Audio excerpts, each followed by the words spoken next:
Hey, this is Rahul from RWR.com, and today we are here because something unexpected has happened. The 2017 KTM Duke 390 spyshot has emerged from Bajaj's production unit here in India, and most of you guys have seen this photograph in Facebook. Now, I will definitely take you through all the cosmetic changes in the 2017 KTM Duke 390, but as an owner of the 2013 KTM Duke 390, at the end of the video I will also be giving you 5 functional changes that I want to see in the new version of the KTM Duke. So let's take a look. Now we're looking at the bike. The first thing that hits me is the aggressive headlight console. Now when we are looking at the previous year's Duke 390, it still had the old Duke's headlight console with the new tank extensions. Now that really didn't impress me, but in the final production version we are seeing that KTM has done an aggressive looking front, and now this looks like a much bigger bike than the KTM Duke 390's current minimalistic design. So a lot of changes cosmetically, and I'm sure that the Indian audience would love it. Love to hear your reaction, and specifically also from the international community, about the new design. Now they've gone all aggressive with the 1290 Super Duke style headlight, but if you ask me, it's somewhat like the 990 Super Duke R, and the tank extension definitely Super Duke R 1290 in that, and also the subframe, which is that orange white combination. No guesses where that's coming from. Everyone knows it's again from the 1290 Super Duke R. So it's somewhat a mini Super Duke. I don't know whether they will be taking this into the Duke 200, because that will make it look really a lot more aggressive and powerful than the Duke 200 actually is. But I'm not really sure. I wish they keep this as a unique design for the KTM Duke 390, because it always looked like the Duke 200, and that was a bad point. So looking into the changes, I've talked about the new headlamps, I've talked about the tank extensions and the subframe, but it also gets small changes. Like we already have a slipper clutch, but the 2016 KTM RC 390, that gets adjustable levers on the brake and the clutch, and this one gets that too.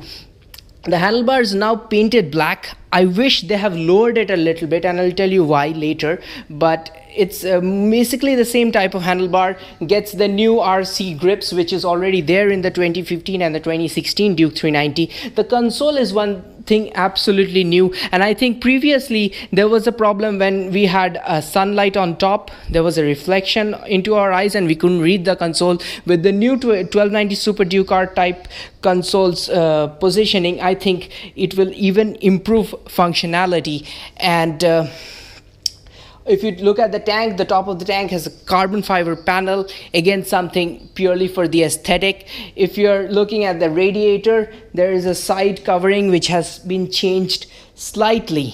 Now technically it will be still that 390 engine, which is a 373cc version. I think there may be some little changes to it. If we go into the previous year's spyshot, we can see that the KTM now gets a side mounted exhaust. Now this doesn't look good according to me, but we have seen it happen to the Ducati 959 Panigale, and we are seeing it happen to the KTM Duke 390 as well as the RC 390. And the reason that is happening is because the Euro 4 emission norms are so strict that the motorcycle manufacturers are struggling to put in all of that catalytic converters and whatnot into the underbelly design. So it will have the side mounted exhaust, and the Euro 4 emission norms will be compliant by this design. So I think there will be some changes to the engine, because they need to make it all the more pollution efficient and emission efficient. They might even work on the engine's power output, and they might give it a somewhat different mapping. I'm not sure. This is just speculation. Let's just talk about a few changes that I really want to see. And of course, when the 2013 Duke 390 came up, it had a few problems, like there was heating, which they fixed in the 2015 version using a downward fan, and they even increased the size of the fan. So the heating problems a lot more rectified now, and the heavy clutch was replaced by a slipper clutch, which not only limits the back torque, it also gives the motorcycle a very light clutch to operate within city use. But there are still a lot of changes which I would like to see, and now let's take a look through all of that.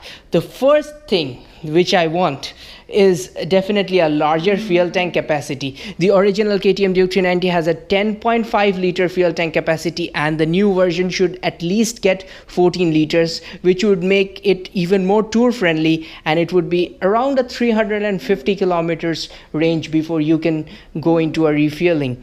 That's the first change. The second one, this is my personal choice. I feel the front end kind of lacks a little bit of feel and feedback. This is more due to the 50-50 weight distribution on the old bike.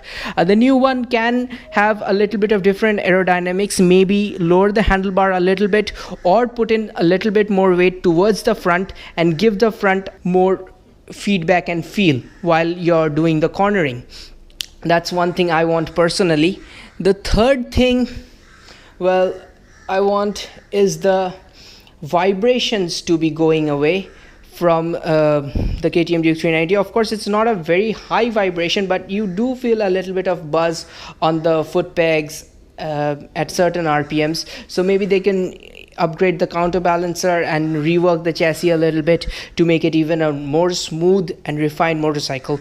The fourth change which I want on the motorcycle is the brakes. I mean, the front brake, initially it's good, but after you have used them for a while, the brakes have a tendency to fade off. So maybe they can increase the number of calipers or change the system of calipers to give it more fade-free braking. I mean, after a few days of usage, the braking really reduces, and you have to put it to the service center and they have to again reconfigure the braking. So the front end brake could use a little bit more bite, because the KTM Duke 390, it's all progressive. We want a little bit more bite, and that fading off thing should permanently go away, and that would be really giving us a lot more confidence. The ABS is working fine, so I really don't want any changes to that. Looking into the final change which we want is a change in ergonomics. As you can see in this version, it probably is being rectified. The previous bike, while cornering, there was a problem of putting in the knee, so it was difficult to put in the knee because of the unique shape of the tank. I think with this version there will be a place to put in your knee more securely during cornering, giving us a lot more confidence in corners.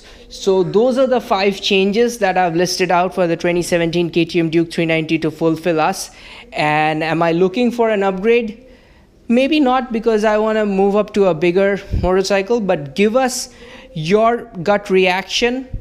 And by the way, KTM is coming up with a 500cc and 800cc twin cylinder motorcycle in 2017 or 2018. So I think I might upgrade to that. But for the 2017 KTM Duke 390, like it, love it, hate it, give me your gut reactions down in the comment section below.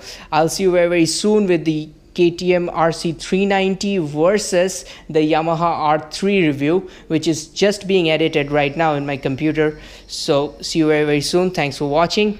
This is Rahul. Goodbye.